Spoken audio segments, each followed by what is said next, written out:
Hi, I'd like to welcome you to the 2020 Women Who Care annual meeting. We're going to make awards tonight, through your votes, for 12 different projects. We have awarded $233,000 in the past 10, this will be our 11th year, for Women Who Care. This year we have $36,000 to award, and as I said, we have 12 applicants. When you're doing your ballot, please remember that you'll be voting 1 through 12, 1 being your first choice.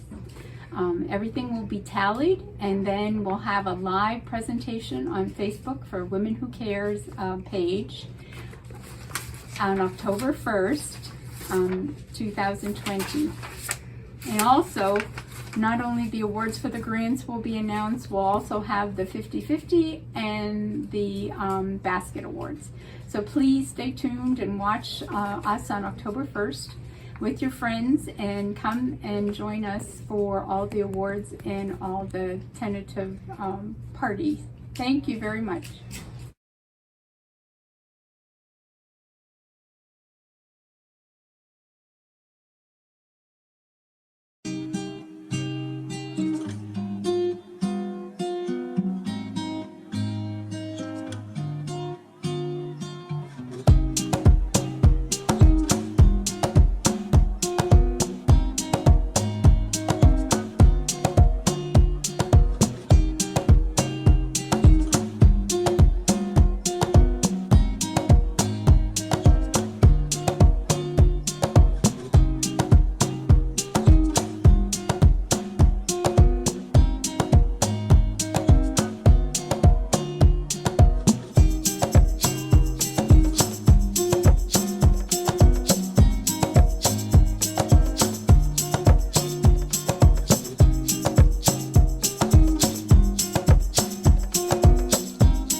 name is Danielle Schneider. I'm the Parks and Rec Director for the City of St. Mary's.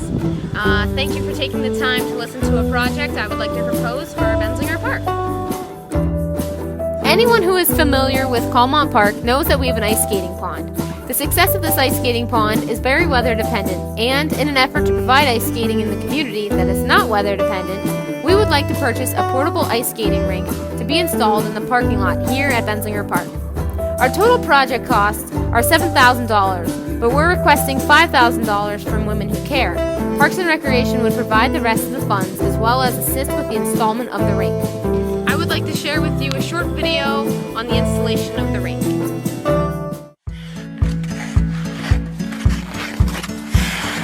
Easy Ice, the 60-minute backyard rink.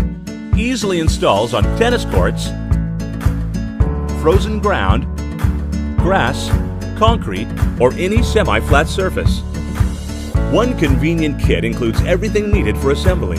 No additional tools or materials are required. 5-foot lightweight panels simply snap in place and are supported by strong, durable brackets. The 60-minute backyard rink can be easily installed by anyone. There is no need to pay for costly professional assembly. Easy Ice rink sizes are customizable to fit your backyard. Widths and lengths are available in any increment of 5 feet. Our patent-pending bracket and strap system eliminates the risk of damage to underlying surfaces and buried utilities. Unlike other products, Easy Ice does not require hammering stakes into the ground. In under 60 minutes, your Easy Ice rink will be ready to fill with water. The water self-levels, allowing for terrain differences of up to 1 foot. Our innovative design uses the weight of the water on one side of the rink to help hold up the walls on the opposite side. Easy Ice rinks are self-standing and self-stabilizing. The water freezes, locking and securing the rink walls into place and reducing the time and effort required for assembly. At the end of the season, the rink can be dismantled in minutes and stored in a very compact area, saving you time and money with repeat use from 1 year to the next. Easy Ice. Guaranteed easy, guaranteed fun. We would love for Women Who Care to be a part of the implementation of this project, and St. Mary's is very fortunate to have such a caring and helpful organization with us.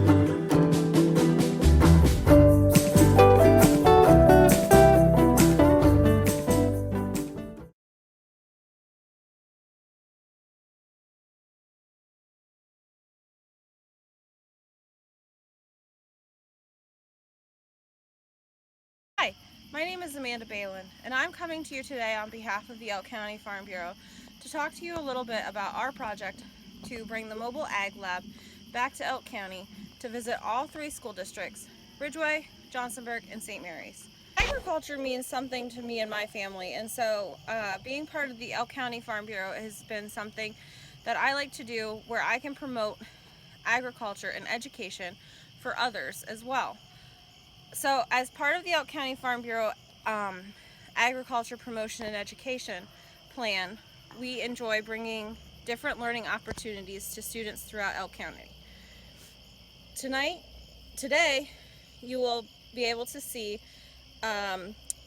reasons why the mobile ag lab helps with ag learning throughout Elk County and why the students love it. Agriculture learning is something that the Farm Bureau enjoys engaging in. We bring items in for students to look at, as well as participate in Ag Literacy Week in the spring of every year. Along with the Ag Literacy program that we do, bringing the mobile Ag Lab into our school is also very important. The mobile Ag Lab is a 40-foot trailer that comes completely equipped with science experiments, a teacher, and all the information that one can read about agriculture. While students are in the lab, they work in pairs to find out the answers for all of their questions.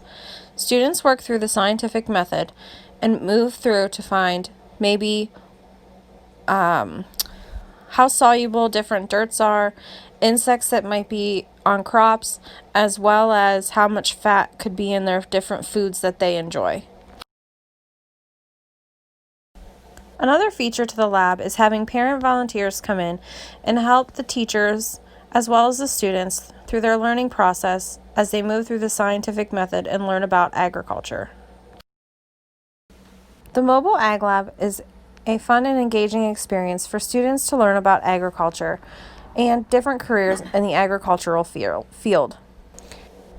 In 2018, the Elk County Farm Bureau was able to bring the Mobile Ag Lab to all 3 school districts so that they could enjoy and learn about agriculture. Over the last 2 years, it has been requested to bring this lab back for students throughout the county. Students and teachers enjoy the Mobile Ag Lab experience. We thank you for your consideration in helping the Elk County Farm Bureau to bring the Mobile Ag Lab back to Elk County in the 2021-2022 school year.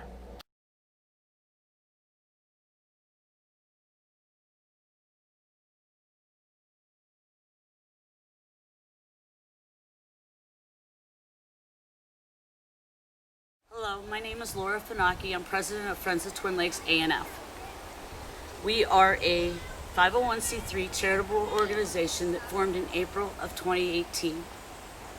We are dedicated to improving, beautifying, sustaining, and maintaining Twin Lakes recreation area for present and future generations to come. I want to take a moment to introduce you to our board. Our board consists of Paul Fleming, our first vice president from St. Mary's, Derek Good, second vice president from Ridgeway, Lori Storer, who is here, treasurer and grant writer, Patty Carlson, who is here, is the secretary, and she's also a grant writer. To my right is Louise Avery and Laura Lynch. They are both part of the board as well. And then we have Paul Reed and Paul Principe from Ridgeway. I'm sorry, these two fine ladies are from Wilcox, and Laura is from Johnsonburg, and Patty is from Ridgeway. There is also Fritz Lecker, who is from St. Mary's. And Debbie Schaefer is our newest board member. She is from Wilcox also. Nowhere in the United States Forest Service does a group like Friends of Twin Lakes exist. We are a first. Never has a recreation area been open backed up once the Forest Service has made a decision to divest. There was no pattern for the Forest Service to follow in handling a group like us. We have surprised them though.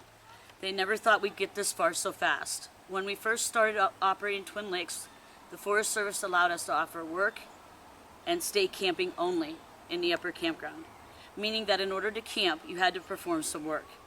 If they thought that was going to deter people, they were mistaken. We have had and still have a tremendous amount of volunteers. With their help, we are transforming Twin Lakes into its former beauty.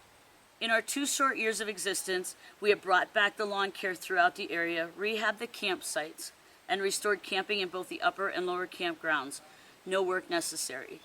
Replaced the roof on the maintenance building as well as the upper group site pavilion. Addressed electrical issues and are now in the process of rehabbing the Phoenix toilets in the lower campground. The ground maintenance alone is a huge undertaking, but our Monday night work crew, which consists of board and volunteer members, do a fantastic job. We've had 3 Eagle Scout projects completed here as well. According to the A&F, the sewage system is obsolete and beyond repair. The water serving the lower campground well was contaminated with barium and decommissioned. The water serving the upper campground and beach area is still good, but currently not in operation. When we first approached the EADS group about a management plan, they took the time to meet us at Twin Lakes and do a walkthrough. When the engineer did a preliminary look at the spray irrigation sewage system, he thought portions of it were very much usable. So, is it obsolete or can it be fixed? How hard is it going to be to run a water line from the beach area to serve the lower campground water supply, which would connect to the upper campground that's already in existence? In discussing with the A&F a new playground to replace the obsolete sliding board and swings, our group thought one of the structures common in the municipal playgrounds would work nicely, and the A&F said a wooden one would be nicer. Their thinking was a structure that fit the forest environment. It is these questions and concerns that will be answered by a recreation area management plan for Twin Lakes, and will put the Forest Service and Friends of Twin Lakes on the same page. EADS will approach this project from a community planning, engineering, design, and recreation-minded perspective. Public participation is going to play a very important role in the creation of this document. Input and guidance from the Friends of Twin Lakes, the Allegheny National Forest, and the recreation users will be paramount. What we will have in the end is a realistic strategy for developing and implementing action items. We are asking the Women Who Care to fund Task 2 of the 5 tasks that make up the plan creation. Task 2 involves the site and utility system analysis. Considered in this analysis is including the water and sewage, easements and right-of-ways, site access and circulation, hydrology and wetlands, historic and cultural features such as the lower pavilion that was constructed by the CCC in 1935, drainage and runoff issues, topography and existing soils, and acreage and site areas. The total cost of this tax is $3,600. If given the go-ahead to EADS by the fall, they should be able to start this analysis this year and have it completed by mid-summer next year. The plan as a whole will provide Friends of Twin Lakes with so much more to work with. It will take into consideration the rehabilitation of that lower pavilion, additional benches, seating areas, and related amenities, improving an existing biking and hiking trail, and develop concepts for trail connections with the North Country Scenic Trail and the Knox and Cane Trail. More importantly, it will combine the vision of Friends of Twin Lakes with the Allegheny National Forest's vision to allow us a clear focus as we move forward. And Friends of Twin Lakes is fully vested in this project, providing over half of the $21,100 fee from our own money. Feel free to come out and visit us at Twin Lakes, and thank you for your consideration.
name is Ray Kelly, and I'm speaking on behalf of the Johnsonburg Area School District.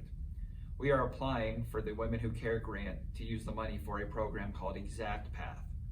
Currently, we have a program in both the Johnsonburg Area Elementary School and the Johnsonburg Area High School called Study Island.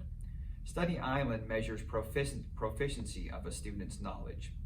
We would like to use the Exact Path program to show growth within a student's knowledge.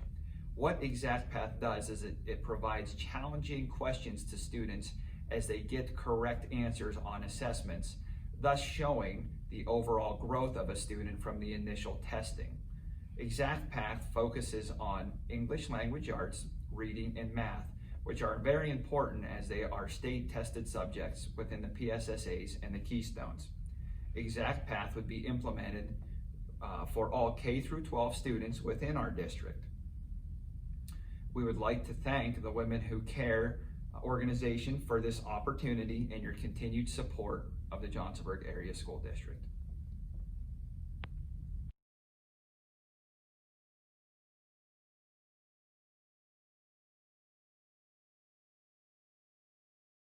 Hi, my name is Jane Chapman and I'm a Penn Highlands Elk Auxiliary Board member.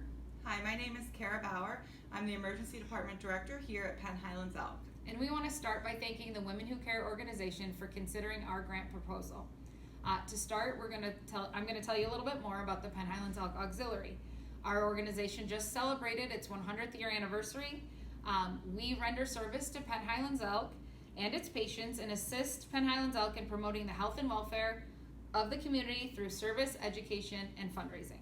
We work closely with the Penn Highlands Elk Volunteer Coordinator and assist in any capacity possible. Through the Peppermint Stick Gift Shop and profits earned through fundraising efforts, we are able to support multiple projects that benefit the community.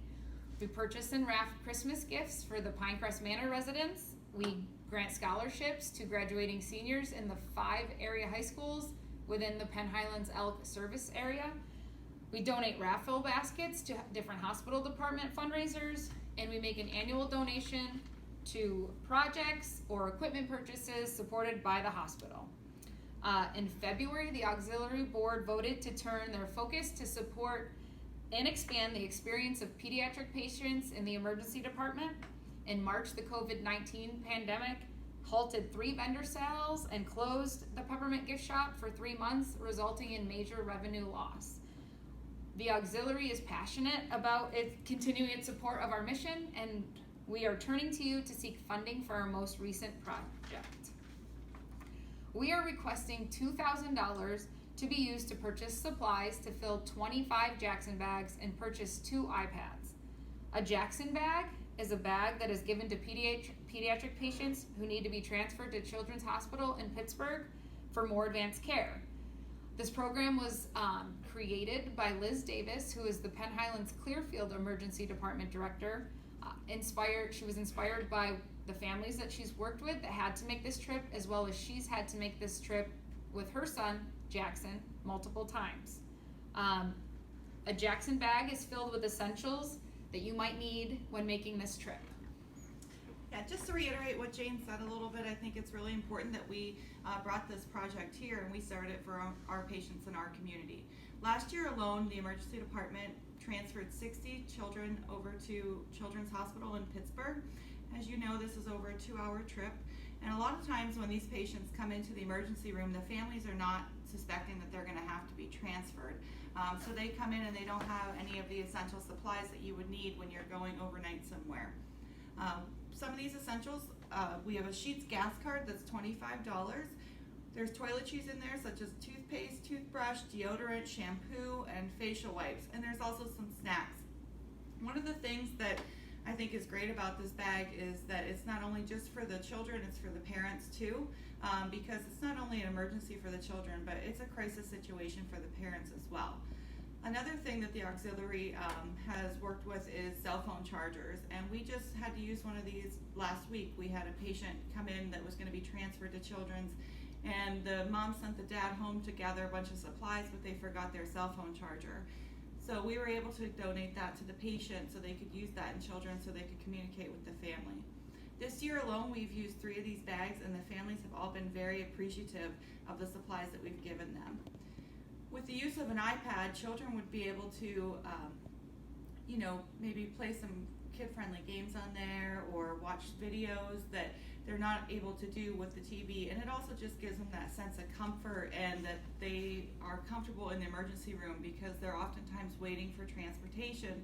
When we live in such a rural area, it can take a couple hours to find an ambulance, or if the children's team needs to come up from Pittsburgh to transport the child, that oftentimes takes a little bit over 2 hours to get them here. So with the use of an iPad, that would make that stay a little bit more comfortable for that child. We both feel that these projects would be a huge benefit to our community and the patients that we serve at Penn Highlands Elk. We are very grateful for your time and listening to this video and reading through our proposal, and we hope you will choose to support these projects. Thank you.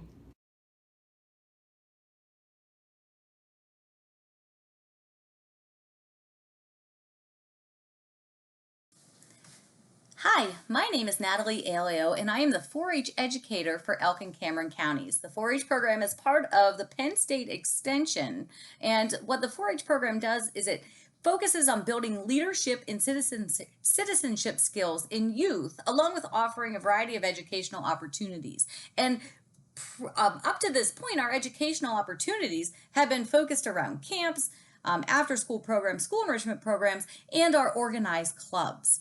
Since the middle of March 2020, our delivery modes have changed a little bit, and we had to go into an all virtual setting. Penn State and the 4-H program of Pennsylvania did what we had to do, and we moved a lot of things into virtual programming.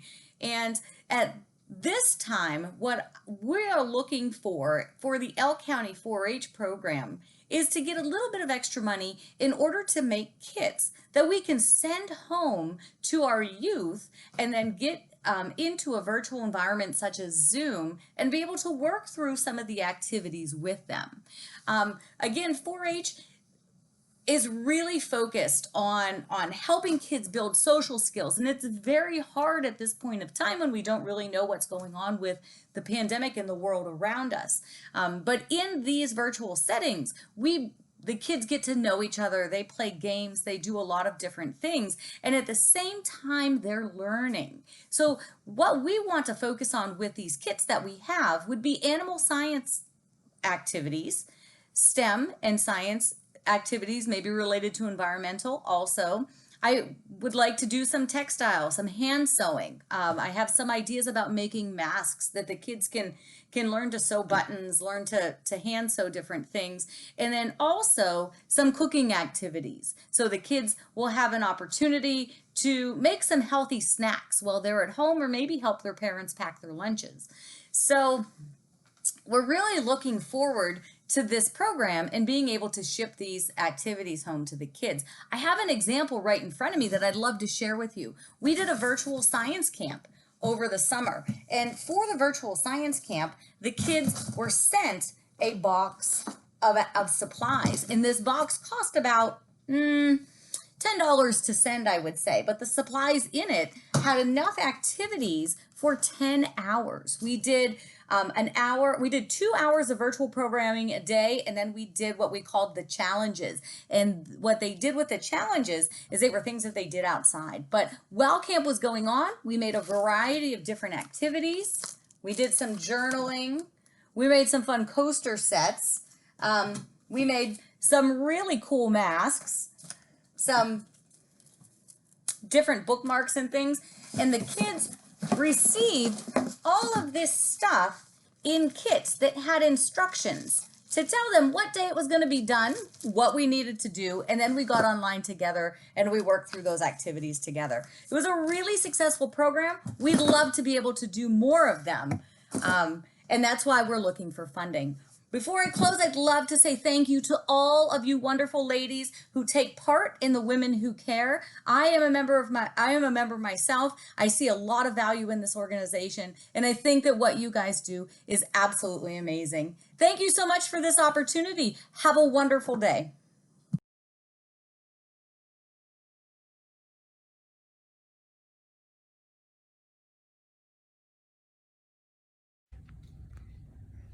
Hi, I just want to introduce myself first. My name is Mary Lynn Bellotti. I'm the Executive Director here at the Ridgeway YMCA. And I've been here since 2000. We've put over $2 million in the facility through grants and donations.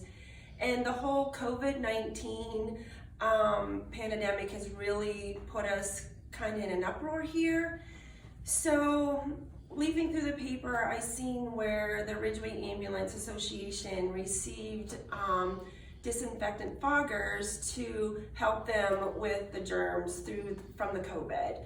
So I decided that this is a great opportunity for the Y to reach out to Women Who Care for a grant with the possibility of receiving 2 disinfectant foggers.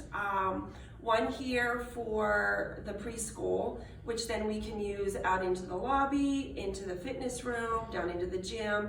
And then the other one would be housed at the Ridgeway Elementary School for my daycare program. So I immediately went down and spoke to Bob at the Ambulance Association, and he showed me how easy it was for them to disinfect a room like that. I mean, it was just that easy. Their disinfectant foggers plug into the wall. So I did a little research and found out that you can get battery operated foggers, which I thought would better suit our needs, as we can go from room to room to room without any cords, extension cords, or anything on that order. So I did bring Bob up today, and come on in, Bob. He's going to show just how easy it is to use the fogger and how fast and efficient he can do a room. So go ahead, Bob. Again, my name is Bob Marnotti. I'm the operation manager for the Ridgeway Ambulance. I was lucky enough and fortunate enough to have this fogger donated to the ambulance service from the Ridgeway Lions Club. You know, we have to go the extra distance and steps through the COVID-19 process because of the pandemic. Make sure that we are clean and everything is cleanliness. The cleanliness is down at the garage, because we have to provide EMS service 25 hours a day, 7 days a week to our community. This fogger was brought in, and it helps us cut our Clorox wipes and surfaces down to less than 5 minutes. There's just like a back end where the disinfectant goes. It's just a cap on the other end. You put your disinfectant in here from your gallon jug. We have bought a little funnel, and we put that in there, and we fill this up as we go. There's only 2 instructional parts of this. Not only does this kill COVID-19, and it kills all infectious diseases, including H1N1, hepatitis A, B, and C. The thing that we're worried about is that do we have enough coverage area? Right here is what we do is open and close the fogger, which will do the adjustment on the outside for the pattern, or as I'm going to demonstrate, the area which you can defog in less than seconds. So all there is an on-off button, and then here we go. We're going to do the room actually for the kids here. Like Mary Lynn said, mine is cord, so I'm limited to my extension cords or whatever I have. So if you can see in the background, I don't know if this will pick it up, but you can see the actual machine fog in the top of the room. And it tells you to sweep back and forth, and then you start from the top to the bottom, all the way through, and you go back down through your area and come to the sidewall.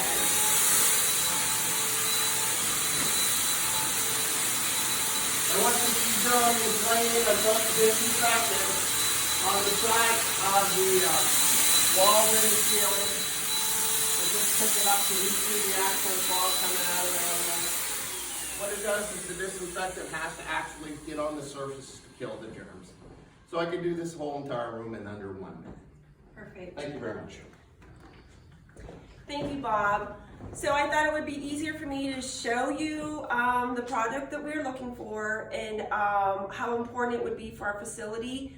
We just want to go above and beyond for not only our preschoolers, which we're in the midst of flipping our room, but we want to be there for our members also. So we can go from, like Bob said, in less than a minute, you can do this room. So we can go throughout the whole facility in no time flat. So thank you for giving us this opportunity to, submit this grant, and we look forward to hearing from you soon.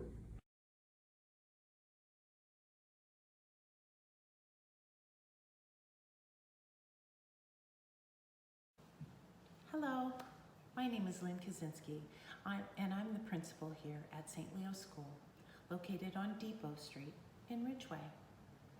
Recently, we applied asking you to consider our school for a grant through the Women Who Care organization. Thank you for the opportunity to speak with you today. St. Leo School is a vital part of the community here, servicing roughly 70 families who count on us to provide more than 125 children with a high-quality education in a safe setting. In the wake of COVID-19, our school, along with many other schools, have been tasked with creating a newer, safer environment for students we serve. In most cases, we have been able to adjust our budget to buy what we need.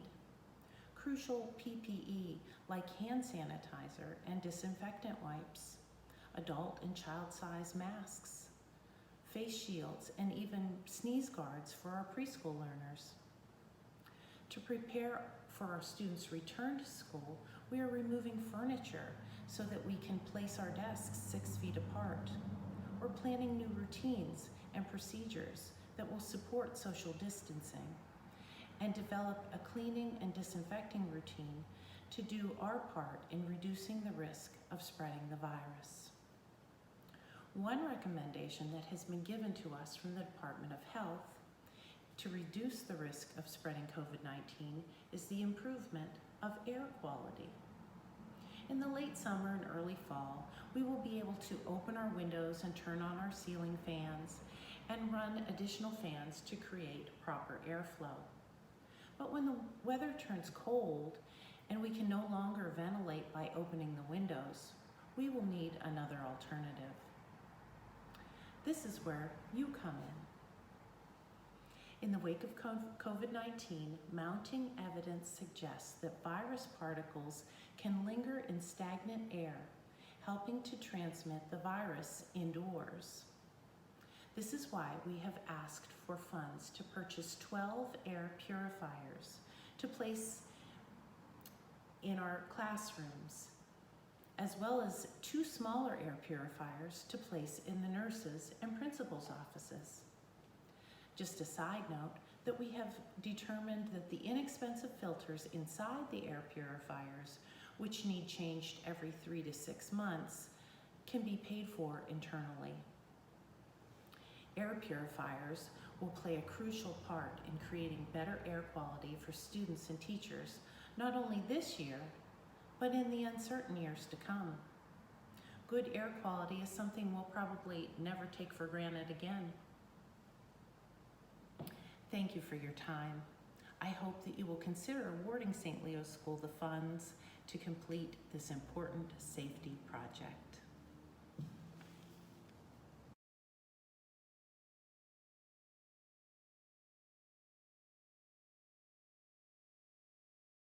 Good evening, ladies. Let me begin by thanking you for taking the time to review my application. My name is Patricia Macer, and I lead the You Go Girl program at St. Leo School in Ridgeway. This really began as a way for me to ensure that my daughter and her friends, then 4th and 5th graders, were being influenced by as many positive female role models as possible during their critical preteen years. The statistics on low self-esteem in teenage girls are alarming. According to DoSomething.org, low self-esteem is a thinking disorder that, once formed, permeates every thought and produces ongoing self-defeating behaviors. This thinking disorder affects significantly more boys than girls, and by the time they reach middle and high school, it makes them feel inadequate, unlovable, or incompetent. These negative feelings lead 70% of high school girls to avoid normal daily activities, including attending school, because they feel bad about how they look. Additionally, 7 in 10 girls believe they are not good enough or don't measure up in some way, including school performance, friendship, and family relationships. These statistics, though heartbreaking, have really shaped the You Go Girl program. Throughout You Go Girl, the girls learn that exercise can be fun and make you feel great, especially when you do it with friends. Over the years, volunteers have shown the girls a variety of workouts, in addition to the daily jogs we take each time we meet together. They have learned about taking care of their bodies from health and beauty experts, from what we put into our bodies to what we use to clean them, and how those choices can affect our mood and daily energy levels. They've also learned valuable lessons in safety and self-defense from our local law enforcement and karate instructors. Beyond self-esteem and self-care, You Go Girl provides the girls with opportunities each week to work closely with successful women in our community. From business owners and doctors to bank managers and farmers, You Go Girl is exposing our girls to a variety of career options at young ages. And not just hearing about them, but really getting in there and going to work with these women, experiencing what they do, learning how they got started, and having the opportunity to ask questions. This piece is truly the golden opportunity. Not only do they learn something new each week, but they're getting into the community and making a difference. And the community is getting to know our girls. But of course, we know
And most recently, we added the Run with the Lions, a race for students and families, which we'd like to expand in the future, which again was completely planned and organized by the You Go Girl girls. They did everything from t-shirt design to 3D printing the medals. This was especially great because it encompassed our entire school community, boys and girls, and really promoted the joy of exercising as a family. I could truly go on and on about this program, how it began, how much it's grown, and how it continues to impact not only the girls of St. Leo's School, but our broader community. With the funds provided from Women Who Care, should we receive them, I will be able to continue this program and provide materials for things like community cleanup, healthy snacks each week, and building events into our program that allow the girls to take the lead and feel the pride of completing a task that provides so much joy to so many. Thank you again for your time and consideration of our application.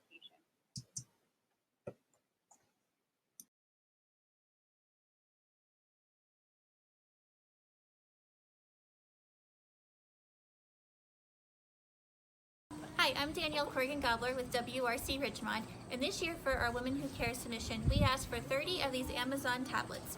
With COVID-19, we had to revolutionize the way that we connected our family members and their residents.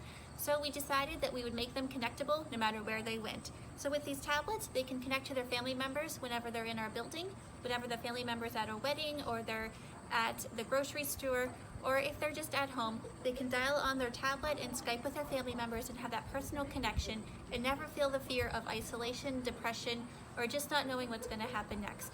So we ask that Women Who Care graciously support this initiative to give 30 tablets to our Richmond residents and allow them to combat COVID-19 without the fear of anxiety, depression, or isolation. Thank you.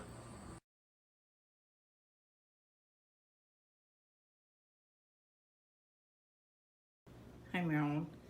Good to see you today. It's so good to talk to you at this time that you're here. And I appreciate all you do for me.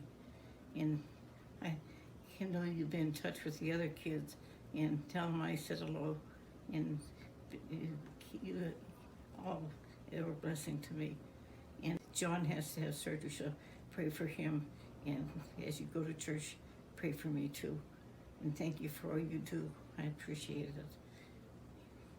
Hey Mom, how you doing? I love you, and I just want to know that this has not been an easy road with all this going on, but be glad when we can get back to talking with you again and doing things normal again. But I just love you and hope you're doing okay, and you've been a trooper through this whole thing, and you always have been a trooper, so just know I care and appreciate and love you. I'll just be glad when things are normal and we can just love and hug each other, because you don't know how hard it's been to not be able to do that. COVID-19 has brought its special type of trauma to all of our residents and family members, and it's been very hard to see what they have gone through. We wanted to implement a program that would relieve all of that for our families. The tablets would allow them to know that they are one touch away from checking on their family members through this very difficult time. Please support this initiative so that our family members and our residents never have to be separated again. Hi, I'm Chris Crennewater. I'm the chairwoman of the Women Who Care organization. I hope you liked watching the presentations by our applicants. This is our 11th year of giving awards at, and over $250,000 have been awarded to all local nonprofits in our area. This is a very unique year for us, so it's a very unique year for you. We hope you can join us on October 1st. You should have received all the application with all the details explaining how we're running this event. If you're emailing, mailing, or faxing the application and your vote, you must have it to the foundation office by October 1st. If you have any questions about how to do this, you can call 834-2125. Get a few friends together and have dinner on us. The dinners are $15, and they can be picked up at each community in our county. You can pick up in St. Mary's at Queen of the World parking lot, in Ridgeway at Katie's Catering by Katie on Mill Street, and at the Duffy residence in Johnsonburg. Even if you can't attend the dinner virtually, you can join us with a raffle ticket or with a 50-50 ticket. Again, if you have any questions, please call 834-2125. Thank you. See you on October 1st.